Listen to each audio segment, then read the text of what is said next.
Buongiorno cari amici, benvenuti anche oggi nella pillola del vostro marietto veneziano.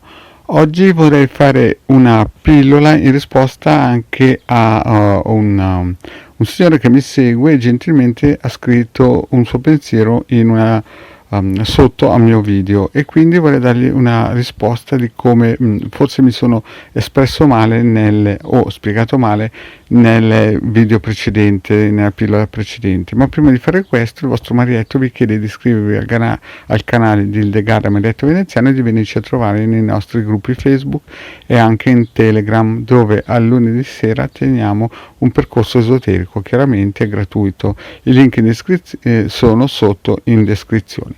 Bene, prima di tutto diciamo subito che l'Italia lo stivale ha perso tutte le guerre che poteva perdere. Ha iniziato le guerre con un alleato e le ha finite sempre con l'alleato, cioè con il nemico. Praticamente si è alleato con il nemico. Quindi noi come Stato siamo uno Stato, diciamo, a livello militare sempre perdente. Mai negli ultimi 200 anni abbiamo iniziato una guerra e l'abbiamo vinta.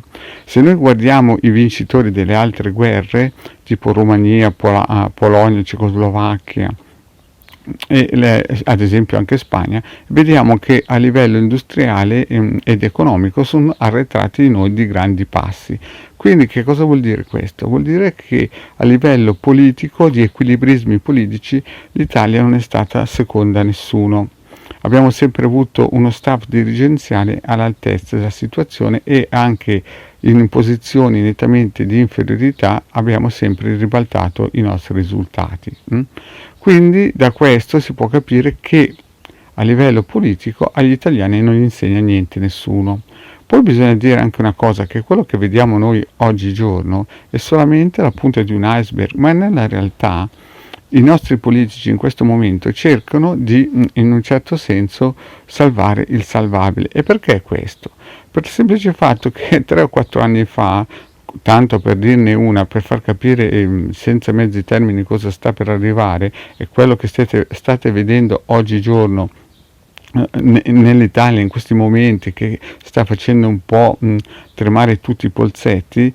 3 anni fa, mentre la regina d'Inghilterra stava spingendo per far uscire l'Inghilterra dall'Europa, a un certo punto era, come si suol dire, stava provando un vestito dal suo sarto personale e si è lasciata sfuggire questa frase, che hanno chiaramente registrato i media e hanno divulgato in Inghilterra, e lo riprende anche un famoso giornalista italiano del nome Maurizio Blondet nel suo blog.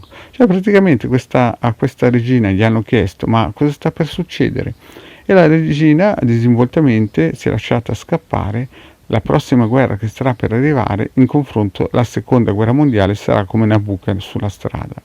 E quindi se alla regina d'Inghilterra gli tremavano 3-4 anni fa le gambette, figuriamoci i nostri servizi segreti, che queste cose le sanno 10 anni prima, perché, lo ripeto, ai servizi segreti italiani non gli insegna niente nessuno, anche perché, lo ripeto ancora, abbiamo i migliori maghi del mondo, e lo ripeto anche i nomi, tipo la famiglia Rende, il Fusco, i Pierini, abbiamo il mago Alex, abbiamo Hildegard, abbiamo praticamente un ventaglio di esoteristi di primo piano. Abbiamo Maiorca, abbiamo personaggi che ci invidia tutto il mondo, e abbiamo una delle più grandi biblioteche del mondo di esoterismo, e sta proprio in Italia. Quindi a noi a livello esoterico non ci insegna niente nessuno, e certe cose le vediamo magari 10-15 anni prima. Quindi una cosa è la politica, quello che si vede, ma quello che si vede in politica non è tutto, ci sono giochi dietro le quinte che noi non riusciamo a capire. Perché? Perché chiaramente sono pilotati prima dai militari e dietro ancora dagli esoteristi, e quindi il popolo chiaramente è tenuto all'oscuro, non tanto perché non vogliono divulgare questi segreti, questi giochi non politici ma militari strategici, ma per il semplice fatto che molte persone non potrebbero comprenderlo, perché sono anime giovani e si sono incarnate in questo stivale per vivere bene, perché in Italia potete dire quello che si vuole, ma vi ho già spiegato che abbiamo perso tutto quello che si poteva perdere, e nel 1990 eravamo la quinta potenza mondiale. Poi chiaramente siamo stati attaccati indirettamente o direttamente con varie manovre politiche e l'Italia ha dovuto fare qualche passo indietro, ma fino al 1990 con la classe politica che avevamo noi siamo riusciti a, sebbene avessimo perso, e lo ripeto, abbiamo perso la guerra, sebbene fossero guerre giuste, le abbiamo perse, noi siamo diventati la quinta potenza mondiale. Adesso è chiaro che siamo in balia dei venti, ma sono sicuro che i nostri servizi segreti stanno lavorando alacremente per salvare il salvabile.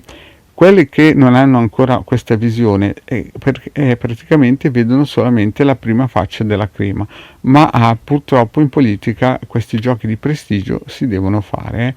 Un scotto bisogna pagarlo, anche perché è karmica la cosa, cioè non è che si può evitare come si suol dire, il sassolino. Ormai Urano è sopra la casella del Toro e quindi questi sconvolgimenti ci saranno e saranno pesantissimi. Adesso stiamo solamente vedendo un piccolo sassolino, ma come dice la regina d'Inghilterra, la prossima guerra sarà una cosa che neanche possiamo immaginarci, e quindi dobbiamo essere preparati al meglio.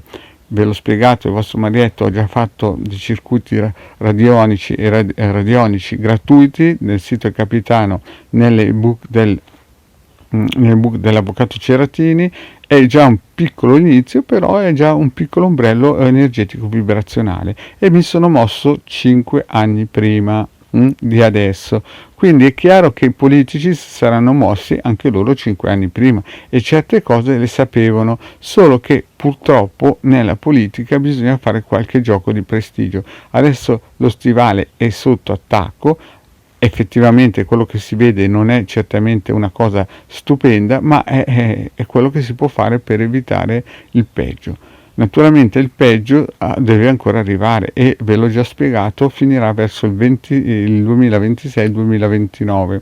Adesso questa situazione verso maggio-giugno si calmerà un po', e purtroppo dopo ci saranno da raccogliere i cocci. Molte ditte saranno in fallimento perché non hanno potuto fatturare, ma questo è quello che possiamo permetterci per questo periodo di transizioni planetarie.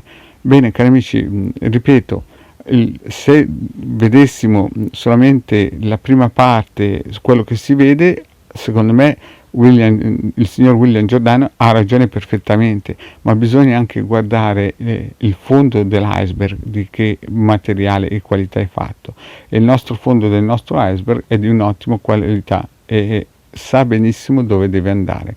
Quindi, cari amici, dobbiamo essere uniti, forti, e sempre seguire le pillole del Marietto Veneziano e della nostra Hildegarde, e aver fiducia nel nostro governo, che sta facendo di tutto per tenere in piedi baracca e burattini. Grazie cari amici, e alla prossima, ciao!